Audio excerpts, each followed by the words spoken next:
मित्रों, आपका बहुत बहुत स्वागत है हमारे चैनल भज राधे।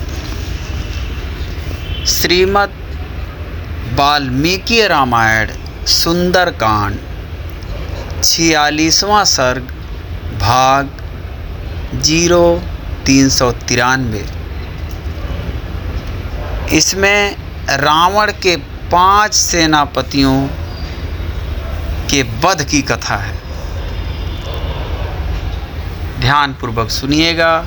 कथा थोड़ी लंबी है लेकिन बहुत ही ज्ञानवर्धक है। जय श्री सीताराम।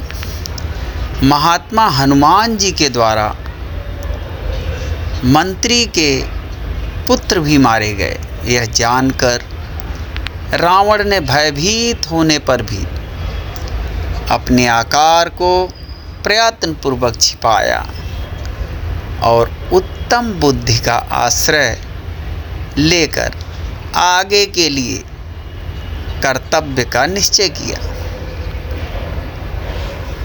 दशग्रीव ने विरूपाक्ष, यूपाक्ष, दुर्धर, प्रघस और भास्कर्ण इन 5 सेनापतियों को, जो बड़े वीर, नीति निपुण, धैर्यवान तथा युद्ध में वायु के समान वेगशाली थे, हनुमान जी को पकड़ने के लिए आज्ञा दी। उसने कहा, सेना के अग्रगामी वीरों, तुम लोग घोड़े, रथ, हाथियों सहित बड़ी भारी सेना साथ लेकर जाओ और उस वानर को बलपूर्वक पकड़कर उसे अच्छी तरह शिक्षा दो।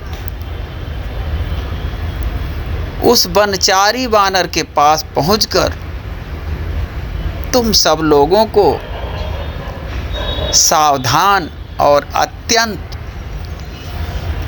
प्रयत्नशील हो जाना चाहिए तथा काम वही करना चाहिए जो देश और काल के अनुरूप हो। जब मैं उसके अलौकिक कर्म को देखते हुए उसके स्वरूप पर विचार करता हूँ, तब वह मुझे वानर नहीं जान पड़ता। वह सर्वथा कोई महान प्राणी है जो महान बल से संपन्न है। यह वानर है ऐसा समझकर मेरा मन उसकी ओर से शुद्ध विश्वस्त नहीं हो रहा है। यह जैसा प्रसंग उपस्थित है या जैसी बातें चल रही हैं, उन्हें देखते हुए मैं उसे वानर नहीं मानता हूँ। संभव है इंद्र ने हम लोगों का विनाश करने के लिए अपने तपोबल से इस सृष्टि की हो।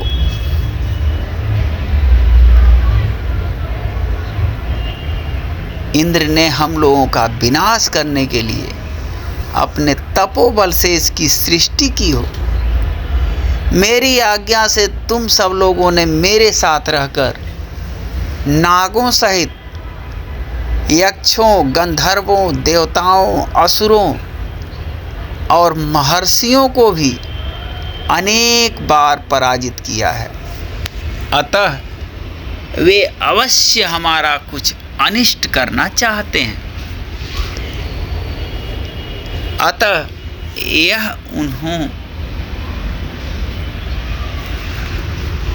यह उन्हीं का रचा हुआ प्राणी है, इसमें संदेह नहीं है। तुम लोग उसे हठपूर्वक पकड़ ले आओ। मेरी सेना के अप्रगामी वीरों, तुम हाथी, घोड़े और रथों सहित बड़ी भारी सेना साथ लेकर जाओ और उस वानर को अच्छी तरह शिक्षा दो। श्री सीताराम। वानर समझकर तुम्हें उसकी अवहेलना नहीं करनी चाहिए, क्योंकि वह धीर और पराक्रमी है। मैंने पहले बड़े बड़े पराक्रमी बानर और भालू देखे हैं, जिनके नाम इस प्रकार हैं: वाली, सुग्रीव, महाबली जम्बवान, सेनापति नील तथा द्विविध आदि अन्य वानर। किंतु उनका वेग ऐसा भयंकर नहीं है और ना उनमें ऐसा तेज, पराक्रम, बुद्धि, बल, उत्साह तथा रूप धारण करने की शक्ति ही है। बानर के रूप में यह कोई बड़ा शक्तिशाली जीव प्रकट हुआ है, ऐसा जानना चाहिए। अतः तुम लोग महान प्रयत्न करके उसे कैद कर लो। भले ही इंद्र सहित देवता, असुर, मनुष्य एवं तीनों लोक उतर आए, वे रणभूमि में तुम्हारे सामने ठहर नहीं सकते। तथापि सम्रांगण में विजय की इच्छा रखने वाले नीतिज्ञ पुरुषों को यत्नपूर्वक अपनी रक्षा करनी चाहिए, क्योंकि युद्ध में सफलता अनिश्चित होती है। स्वामी की आज्ञा स्वीकार करके वे सब के सब अग्नि के समान तेजस्वी, महान, वेगशाली और अत्यंत बलवान राक्षस, तेज चलने वाले घोड़ों, मतवाले हाथियों तथा विशाल रथों पर बैठकर युद्ध के लिए चल दिए। वे सब प्रकार के तीखे शस्त्रों और सेनाओं से संपन्न थे। आगे जाने पर उन वीरों ने देखा कि महाकपि हनुमान जी फाटक पर खड़े हैं और अपनी तेजोमयी किरणों से मंडित हो उदय काल के सूर्य की भांति देदीप्यमान हो रहे हैं। उनकी शक्ति, बल, वेग, बुद्धि, उत्साह, शरीर और भुजाएं सभी महान थी। श्री सीताराम। उन्हें देखते ही वे सब राक्षस जो सभी दिशाओं में खड़े थे, भयंकर अस्त्र शस्त्रों की वर्षा करते हुए चारों ओर से उन पर टूट पड़े। निकट पहुंचने पर पहले दुर्धर ने हनुमान जी के मस्तक पर लोहे के बने हुए 5 बाण मारे। वे सभी बाण मर्मभेदी और पैनी धार वाले थे। उनके भाग पर सोने का पानी दिया गया था, जिससे वे पीत मुख दिखाई देते थे। वे 5 बाण उनके सिर पर प्रफुल्ल कमल दल के समान शोभा पा रहे थे। मस्तक में उन 5 बाणों से गहरी चोट खाकर वानर वीर हनुमान जी अपनी भीषण गर्जना से 10 दिशाओं को प्रतिध्वनित करते हुए आकाश में ऊपर की ओर उछल पड़े। तब रथ में बैठे हुए महाबली वीर दुर्धर ने धनुष चढ़ाए कई 100 बाणों की वर्षा करते हुए उनका पीछा किया। आकाश में खड़े हुए उन वानर वीर ने बाणों की वर्षा करते हुए दुर्धर को अपने हुंकार मात्र से उसी प्रकार रोक दिया जैसे ऋतु के अंत में वृष्टि करने वाले बादल को वायु रोक देती है। जब दुर्धर अपने बाणों से अधिक पीड़ा देने लगा, तब वे परम पराक्रमी पवन कुमार पुनः विकट गर्जना करने और अपने शरीर को बढ़ाने लगे। तत्पश्चात वे महावेगशाली वानरवीर बहुत दूर तक ऊंचे उछलकर सहसा दुर्धर के रथ पर कूद पड़े, मानो किसी पर्वत पर बिजली का समूह गिर पड़ा। मित्रों, कथा थोड़ी लंबी जरूर है मगर बहुत ही ज्ञानवर्धक है, पूरी जरूर सुनिएगा। उनके भार से रथ के 8 घोड़ों का कचूमर निकल गया, धुरी और कुबर टूट गए तथा दुर्धर प्राणहीन हो उस रथ को छोड़कर पृथ्वी पर गिर पड़ा। दुर्धर को धराशायी हुआ देख शत्रुओं का दमन करने वाले दुर्धर्ष वीर विरूपाक्ष और युपाक्ष को बड़ा क्रोध हुआ। वे दोनों आकाश में उछले। उन दोनों ने साथा उछलकर निर्मल आकाश में खड़े हुए महाबाहु कपिवर हनुमान जी की छाती में मुग्दरों से प्रहार किया। श्री सीताराम। उन दोनों वेगवान वीरों के वेग को विफल करके महाबली हनुमान जी वेगशाली गरुड़ के समान पुनः पृथ्वी पर कूद पड़े।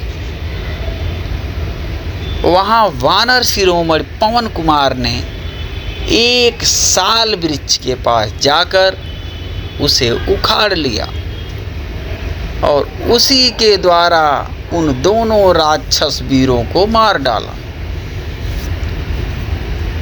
उन वेगशाली वानर वीर के द्वारा उन तीनों राक्षसों को मारा गया देख महान वेग से युक्त बलवान वीर प्रघस हंसता हुआ उनके पास आया। दूसरी ओर से पराक्रमी वीर भास्कर्ण भी अत्यंत क्रोध में भरकर शूल हाथ में लिए वहां आ पहुंचा। वे दोनों यशस्वी कपिश्रेष्ठ हनुमान जी के निकट एक ही ओर खड़े हो गए। प्रघस ने तेज धार वाले पट्टिस से तथा राक्षस